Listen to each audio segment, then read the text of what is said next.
This episode will offer a handful of micro movements that can support you in releasing tension, shifting any energy or discomfort in your body, as well as stimulate your healing process and expand your capacity. The Embody podcast accompanies you on your journey of remembering and embodying your true nature, integration and alignment with your vibrational clarity, self-love, and living a life of beauty and wholeness. It's a menu of transformative healing tools, experientials, meditations, and practices from a blend of family constellations, somatic therapies, and holistic and spiritual practices, sprinkled with vulnerable conversations with people who have the courage to be themselves, Alive Now episodes with updates on my personal process, and Reverie episodes that are spiritual succulents that honor, reveal, hug, shake, or stir you into love. I'm your host, Candice Wu, integrative and intuitive healing facilitator and artist. Welcome back to the Embody podcast. I'm so glad you're here. And today we're just going to jump into a handful of these micro movements, mini movements that stimulate and support your process.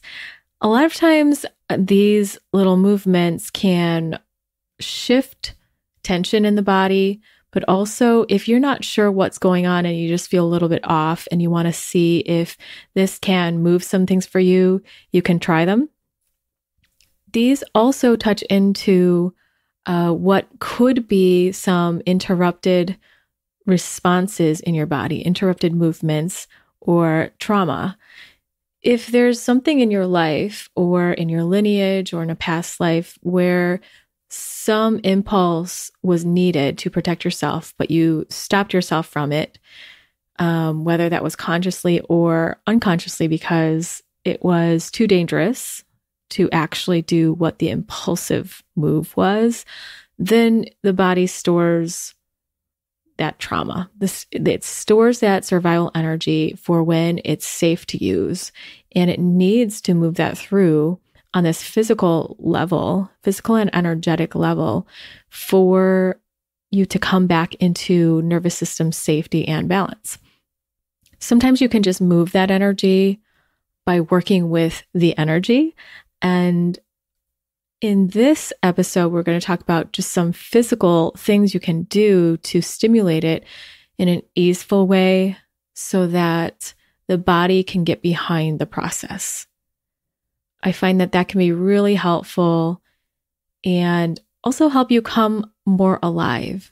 For example, if your nervous system has been in a state of overwhelm and in a shutdown or freeze state because of trauma or just accumulated stress on top of responses in the body that just haven't moved all the way through, then you can feel like your body shuts down too. Like freeze state is like a frozen state, playing dead.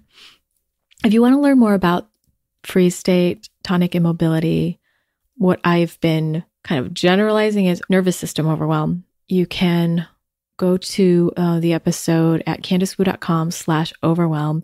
And it talks a little more in detail about polyvagal theory and what freeze state is, what tonic immobility is, and how it's connected to fight and flight responses of the nervous system, the sympathetic nervous system. So these micro movements might activate, kind of stir up the fight and flight responses or overwhelm responses in your body.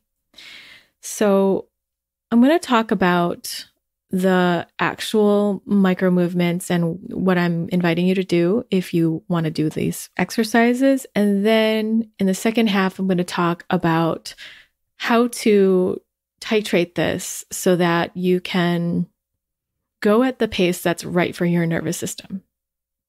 The thing about me sharing these exercises in a more general way is that I can't tailor it to every single specific person that's listening.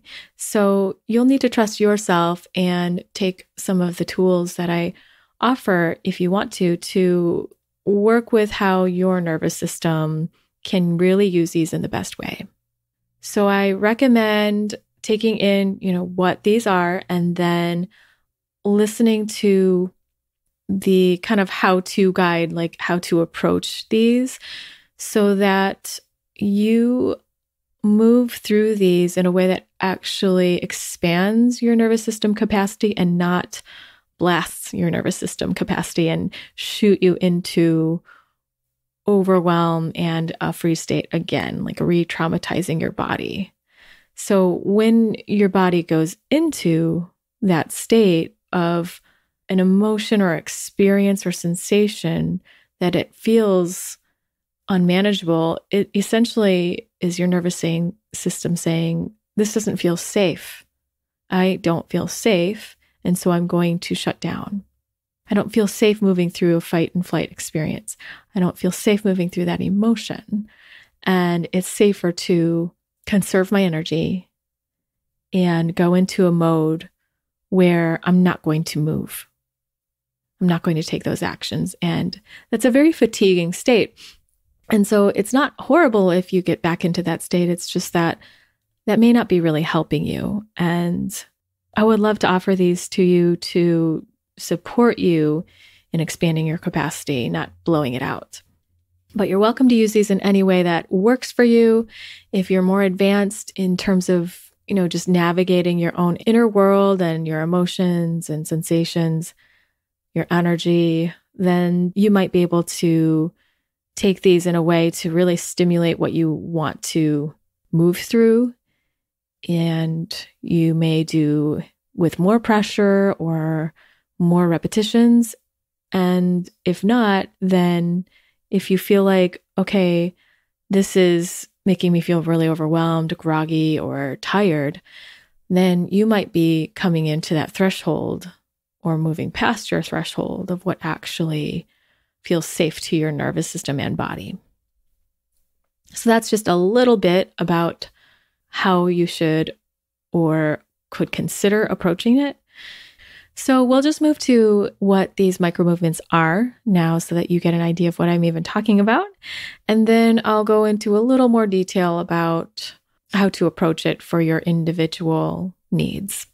These things that I'm calling micro movements are just actually things that you probably are familiar with or might even do for yourself already, that we're going to be doing them in a more conscious way, like moving through them with witness and with sensing into what happens while it's happening, but then just doing a couple of moments of each of the movements and then pausing and letting go and repeating it 2 or 3 times. Especially if this is all very new to you, I would say just, a couple of times.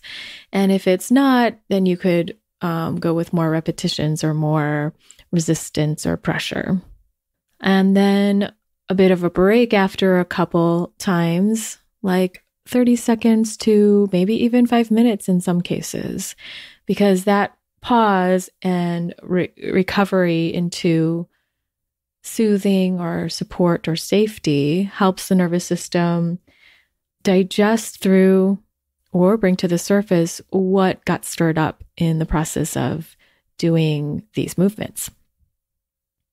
Sometimes nothing gets stirred up and you just feel better. You feel more balanced. You feel more alive because, or perhaps because, some of the tension or fight and flight energy in your body or some emotion or sensation does move, but it moves at a subtle level or in a subtle way or small amounts of it, if you can even quantify that, smaller amounts of it, like taking a bite of a sandwich rather than, eating a whole sandwich in one gulp. It's like having one bite at a time of your energy moving, and you just feel different. Something shifts in you, and the body is so intelligent that it just carries that through and forward.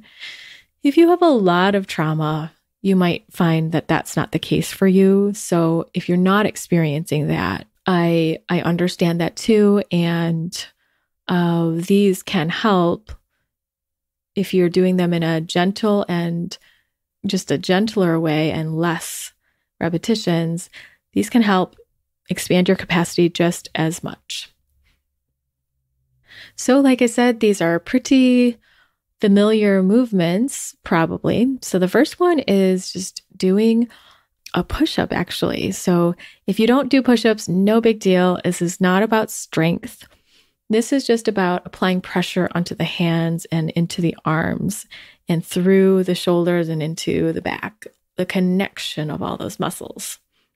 You can do it like a regular push-up, like on your toes and on your palms, with your palms under your shoulders, or you can do it and make it easier where you're on your knees and same, hands under your shoulders.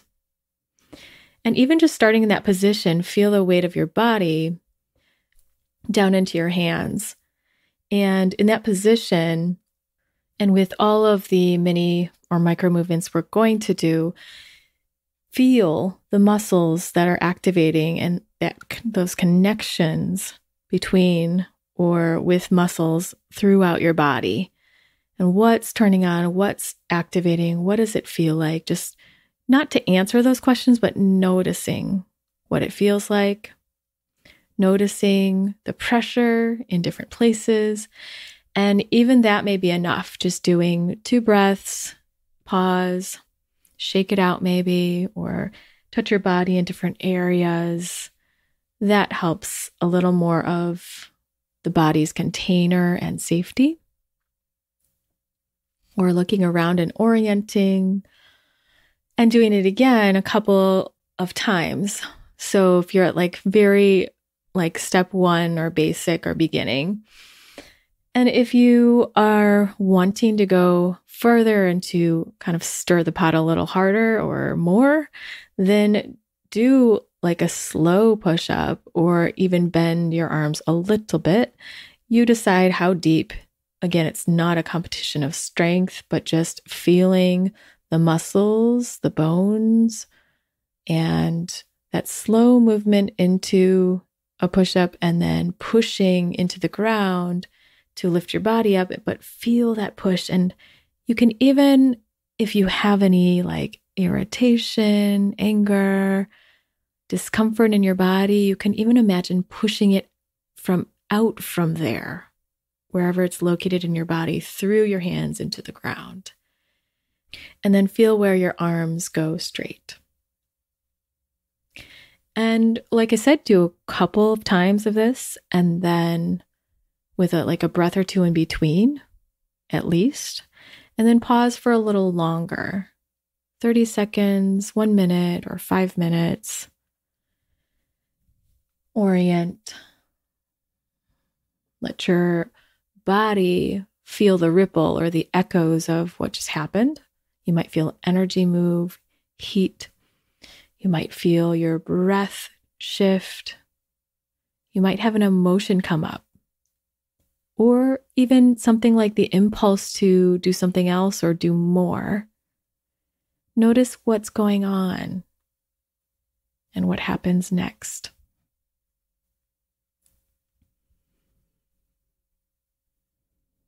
So you can continue that or follow what happens and stay with that and notice any shifts. Do you feel more present? Is your vision different? Are you feeling more activated and something's stirring up and wanting to come through? It can be different in any moment. So the next one is similar, and it's going to be the same thing against the wall. So standing with one foot in front of the other near the wall, put your hands flat against the wall and get pretty close, like with your body, so that your arms are bent, and just feel pressure against the wall with your hands and some resistance with your body. And that may be enough, or you might want to push slowly, like really super slow speed, and just notice the strength of your muscles, and notice the connection all the way to anywhere in your body that feels connected with wanting to push, or any energy or emotion that's going on that is inside you. And you can feel like you're pushing the wall away, even though you end up pushing your body away. But imagine you're pushing the wall away. If you have a partner or a family member or a friend who is willing to do this with you, they can provide the resistance, and then you can actually push them away. But remember that this is going to be really slow motion so that nobody gets hurt, and so that your awareness can feel every little micro movement through to straightening your arms, and even all the way to your fingertips, and pushing away with your palms through your fingers, and then away from the wall or away from your partner. And if you are doing that kind of more deep push all the way through, I would just do it once, pause and feel what's going on. Or you might be pushing and in the middle of it feel like this is where you want to stop and notice longer.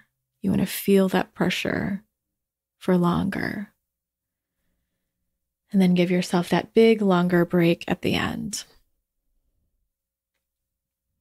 And be sure to listen to the end of this episode where I explain a little bit more about fight and flight energy, survival energy, in case you need a reminder, or in case you don't know about that and you notice that, oh, wow, suddenly you start to feel rage and you don't know what to do with it. Or you feel really shut down and you don't know what to do with that.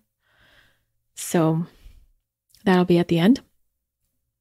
And just as a touch in, these first two with the push-up and pushing against the wall can really, as well as the next ones, can really have to do with our boundaries, with saying no, with pushing things away, with having to protect ourselves or being able to protect ourselves, feeling like nobody can come into our personal bubble unless we allow them to. So it can really activate or turn on pieces of trauma that you may or may not even know about if this is new to you, or if there's something there waiting for you. The next one is like a squat. And again, it's not, a strength contest. It is just to activate the leg muscles even more. And you can just start by placing your feet a little bit wider than hip width distance. Soften your knees and just let your weight sink and slump down into your knees, into your hips, and down to your feet. Feel the bottoms of your feet and your toes into the ground. And then again, this is maybe just enough for you. And so just feeling a little bit of that weight and then standing back up and releasing. And then a little bit of that weight again, pressing down into the floor, maybe squeezing your leg muscles, squeezing your abs even, and then release. And maybe one more time and release. And then give yourself that longer pause to see now what's happening. And if that wasn't enough for you, or you feel like you need more, or there's an impulse for more, you might squat a little deeper and push into the ground and squeeze every muscle. You might even imagine you weigh 1,000 pounds and you're so heavy and weighted into the ground. So far or so much that you're creating an imprint of your feet and body into the ground.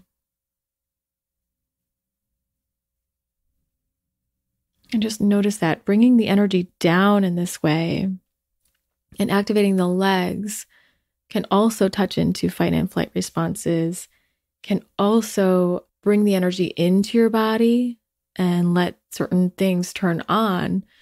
And that could be pleasant or unpleasant emotions. That could be familiar or unfamiliar ones. So taking that pause and then coming back to safety. And if you're ever feeling like this is too much or overwhelming, definitely pause and find some soothing and safety. And you can tune into some of the podcast episodes for different experientials on how to pendulate and resource more safety. A good one is at candicewu.com/emotions. So the next one is to take a towel and roll it up a little bit so that you can fit it into your mouth, like just to bite it. And yeah, this is touching in on that primal response of biting or growling, showing your teeth. This is also protective or defensive maybe, or attacking in a certain way. And I'm not saying like this is what you need to be doing. It's just that sometimes that's the innate response of the body, but we don't do it. And that's part of how things become trauma, when we don't do the response that protects us because something else, because it's dangerous or because it wouldn't work out for us. And so we do something else more protective. So taking a towel and just even pressing your teeth on it a little bit and noticing the sensation, and then releasing, pressing in a little bit and releasing. And if you want instead, if you want to go with more pressure, go ahead and do that and just bite into it. You can do it slowly and feel your teeth, feel your jaws, your tongue, all the way through to your head and neck, your chest, even your heart. Notice what comes with this, what it feels like. And again, release. And you might do it a couple of times or pause where it feels interesting and just get curious about how your body is feeling through it and what happens next. And after just a couple of times or your own judgment of what feels right for you, check in with that ripple again of what gets stirred up, if anything. And always look out for the good things that happen, that little shift of release and tension in your neck, or a spontaneous breath that just allows you to feel more in your body. Your mind being clearer, or anything that just feels a little bit different. The next one is taking that same towel and you can kind of roll it up or like twist it up into like a rope kind of shape and then pull on either side of it or somewhere where you can actually get enough grip to pull away. I like to get my hands pretty close, like, a fist away from each other, and then grab the towels and pull and just feel that pulling, almost like you're playing tug of war with yourself, but evenly, where you're just pulling both hands away from each other and feel that pulling, feel what happens in your body. Let it connect up as your muscles activate with the muscles all throughout your torso, through your feet if you're standing. It's nice to stand through that process because it lets your whole body be active. And again, notice if you start to get to that threshold where it's a little bit overwhelming or unmanageable, and pause and find safety before you get to that place so that it can start to expand your capacity. And the next one is take that same towel in that twisted fashion and like slam it on the ground if you have the space to do this. I don't know if you have a really solid wall or something, that could be kind of fun or interesting to slam it against too. But the ground is great.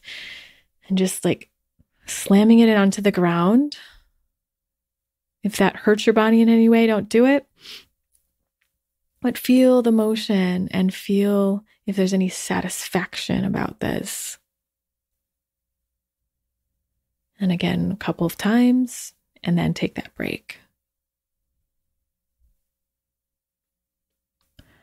The next one is to scream or do lion's breath. And that scream can be silent or with a little bit of noise if you're not able to scream full out. I think the best place to do a full out scream is in your car, because people can hardly hear you unless they're standing right outside your car. Not while you're driving. I've definitely done it while I'm driving, but it's not recommended. I'm not going to talk too much about that scream here because I offer that in an experiential after this introductory episode around anger at candicewu.com/anger. And there's that lion's breath screaming, which relates to also our boundaries, our ability to protect ourselves and speak up and use that energy, use our energy, protect and support ourselves. This next one is related to the squat, but it's a little bit different. Lie down on the floor and press your feet against a wall, a bed, or a couch. The wall obviously will not move unless you have a really cool movable wall. And I like that quality. But also if you have a bed or a couch and it does move a little bit, if it feels like it's within your control and that feels good, that might be a good option. So you're going to get pretty close and your hips pretty close to the wall so that your feet are flat on the wall and your knees are bent. And here, again, just feeling your feet against the wall and putting a little bit of pressure against the wall can be just where you pause. And that can already be activating enough in some cases or on some days. If you want a little bit more or something different, you can press with more muscle and resistance against the wall and just feel more of your body engaged. Your legs all the way up through your hips into your back. And if you want even more than that, you can begin to push away from the wall. And this is where if you have something movable that your feet are against that's weighted enough that it's not going to move quickly, but it can move, then you can push it away from you. But if not, you can push your body away from the wall, if that makes sense. And just doing it really slowly, pausing where it's interesting if you want, and just noticing your feet, noticing the energy connected all the way through your body, all the way through to the wall. If you have some energy that wants to fight, energy that feels irritable, uncomfortable, you can locate where that is in your body and feel the connection with that as you push through and push away from the wall all the way to the balls of your feet, pushing away your heels, pushing away your toes. You don't have to get all the way to that point, but you might find it interesting. And I wouldn't push it all the way to that point if all of a sudden you start to feel dizzy or you start to feel like you're not engaged with the movement anymore. That might be a sign that your body is going into overwhelm. So pausing, taking a break, finding safety. And again, if you have a partner or a friend or family member that wants to do this with you, they might hold your feet or one foot, doing one foot at a time. You might even do one foot at a time against the wall. And now that I'm saying that, one arm at a time against the wall could be another way to do that one against the wall. And just remember to do it super slow so that nobody gets hurt and that it's controlled. You control the speed and you're able to be aware with your body. You can create a variation of the pushing against the wall by turning your body so that you're not facing the wall, but where one side of your body is touching the wall. So, for example, your right arm touching the wall, your right shoulder, and you're just a little bit away from the wall with your feet so you can stand and lean against it and then push away from your body into the wall so that your outer right arm pushes into the wall and you can just feel that pressure against the side of your body. Well, rather the side of your arm, the outer arm. And feeling it with pressure a little bit and release, a little bit and release. And just a couple of times, you decide how many. Or holding it a little longer if that feels right, or with more pressure.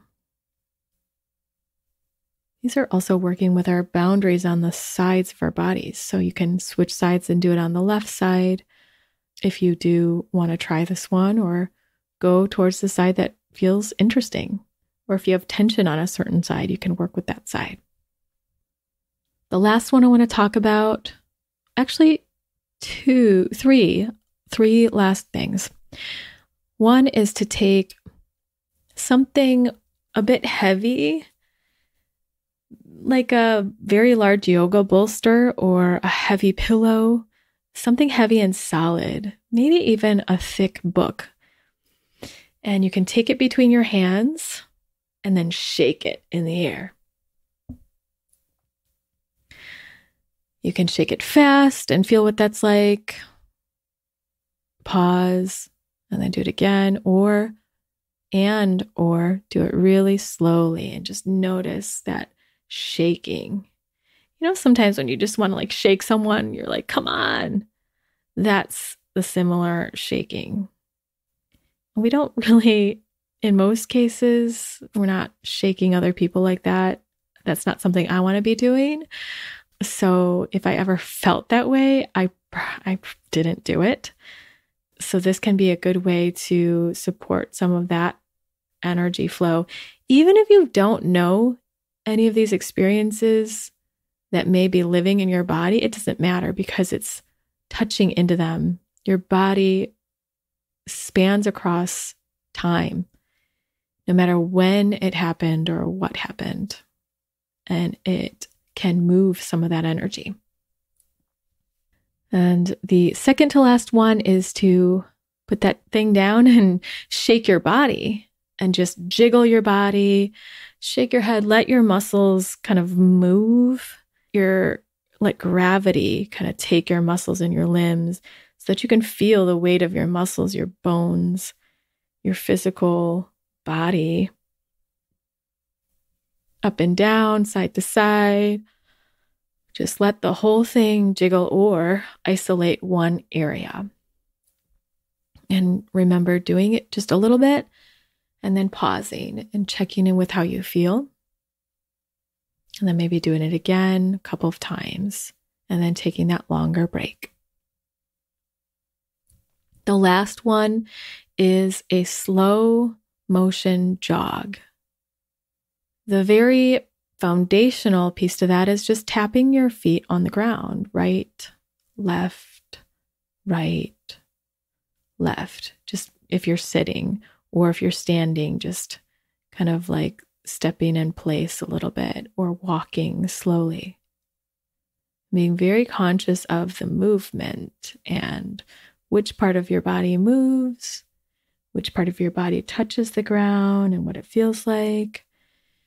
And pause and doing it again a couple times. Or if you do the full-on slow motion jog, get your whole body into it. Your arms, your torso, the way your body would need to move to jog or to run. And I also cover that in the overwhelm episode in a more guided experiential. So you can touch into that one at candicewu.com/overwhelm. So that's it for the micro movements. Keep in mind that you probably don't want to do every single one of them in one go. And how do you select which one to do? Well, you can just check in with your body and see, how am I feeling right now? Is there some part of my body that wants to be felt, wants to move? Is there an impulse? And maybe imagine telling a friend how you're feeling right now or what's going on. And you can even see your own gestures that might signify to you what your body instinctually wants to do. You know, when you tell someone, like, I just was so mad, and then you start to make fists. Or when you say, I don't know, it just was so icky, and your right shoulder scrunches up to your ear. And so if it's a shoulder piece, if it's jaw, you might choose one that relates, or you might just try one of them that you're compelled to try. It doesn't have to connect. You might find it connects as you do the process, or you might find nothing at all. If I'm angry, or if I feel certain emotions that really connect with these responses, I'll usually slow it down and just check to see what my body wants.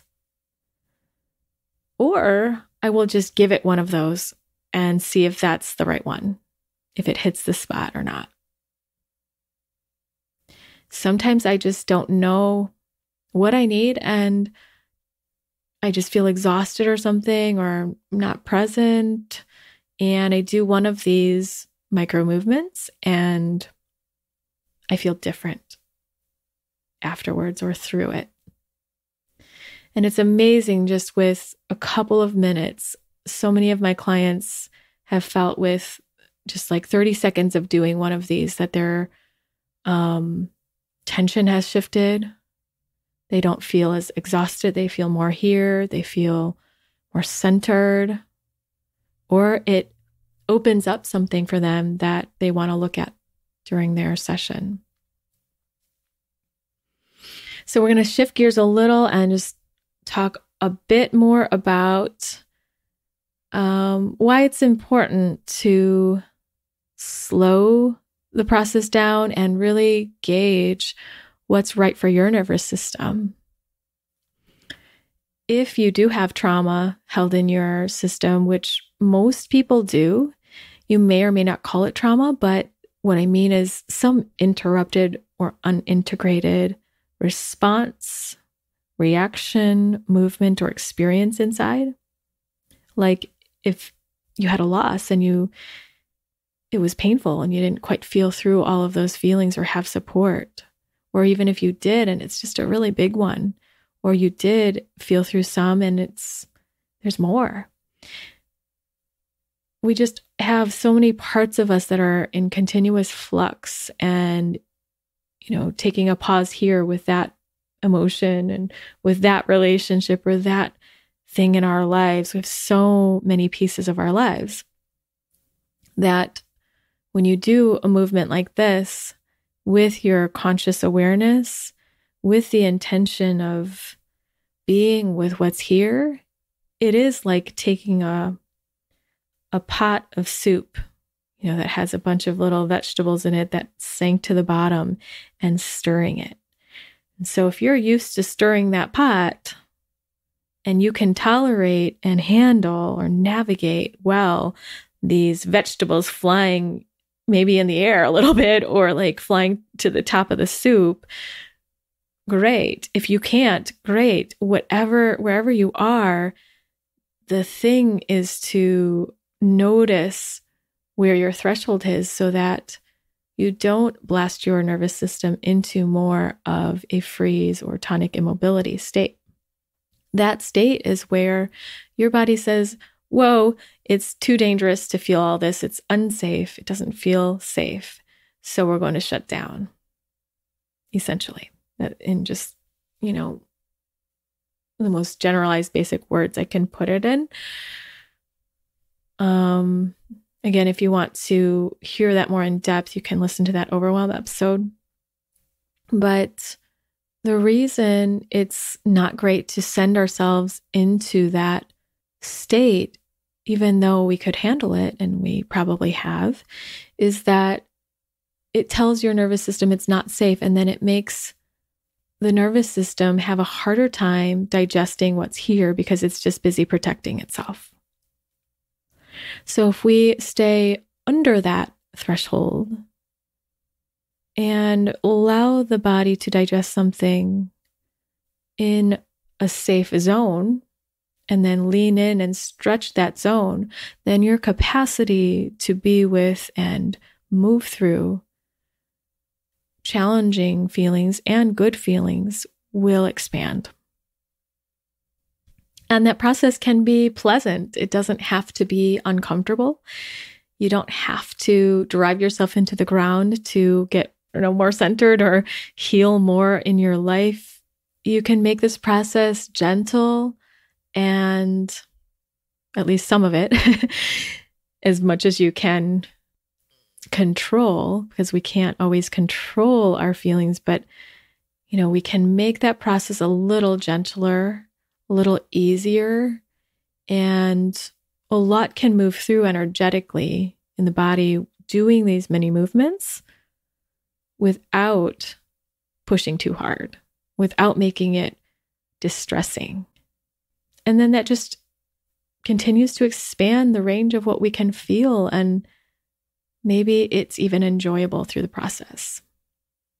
Sometimes activation that is connected with survival energy can move through the body, through something like this or other processes, without it getting uncomfortable, and with it even feeling just like an energetic, like you're enlivened in the moment, and it can feel empowering.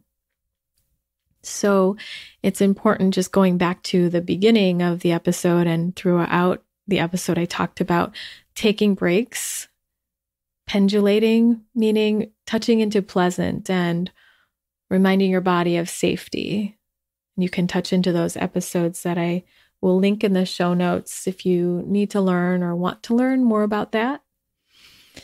But providing safety in between and checking in, and then also learning about where your threshold is, where your nervous system starts to say, oh no, I think it's starting to feel a little too much, or this is starting to get to the place where I would shut down.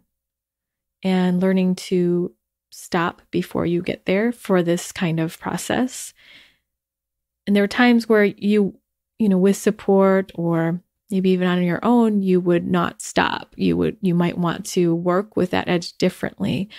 But for today's conversation, I recommend pausing before you get to that place. And even thinking about it, I don't know why you would kind of plow through, because what we're talking about is essentially that moving into that space of lack of safety, lack of resource too fast can blast the nervous system. It can essentially would be what we call re-traumatize the nervous system, send it back to a place where it doesn't feel safe. And you can mentally know you're safe, and your nervous system, your body doesn't feel safe. So then you don't feel very present. It feels like it's in that shutdown mode. So finding your window of tolerance, your window of range of capacity, and expanding it gently. So I think that's all I have for today. I'm just going to check my notes for a second. Again, check out those episodes around anger or overwhelm and the nervous system polyvagal theory if you want to. And before I go, I want to mention that I'm going to be talking with Nick Werber and Chelsea Green, two other facilitators of family constellations and embodied healing work about topics like this, about purpose in life, about integration, many other healing and embodiment topics on Clubhouse about every 2 weeks. So we're just starting that up. We'll see how it goes. And the cool thing is it's a two-way conversation. So all of you out there listening, I know you have ideas on healing. I know you have your own experiences and even expertise. And it would be so great if you joined us for some of our conversations coming up. We will be inviting people up to the platform to talk and share and ask questions. This podcast is great because I get to share what I want to share, but it's a one-way conversation in its, plain form. It becomes a two-way conversation when I get your awesome emails and messages and sharing.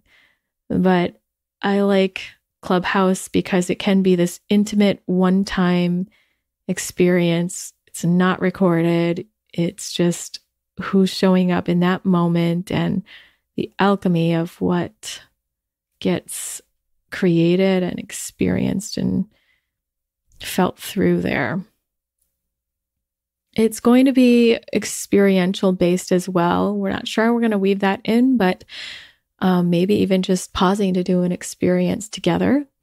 You can find me on Clubhouse just by searching my name, and I'll link my profile so you can follow me. And that's how you can best find out about any of the Clubhouse talks that we're doing. We will probably do them on Tuesdays at 1 p.m. Eastern. That may change here and there. I'll also post it on Instagram and Facebook if you follow me there. Or if you want to find me there, you will be kept aware of when we're doing this. Thanks so much for joining me today. And I hope these little movements help to just help you feel better in the day to day. And wishing you lots of love and a lovely week. Enjoy today and see you next time.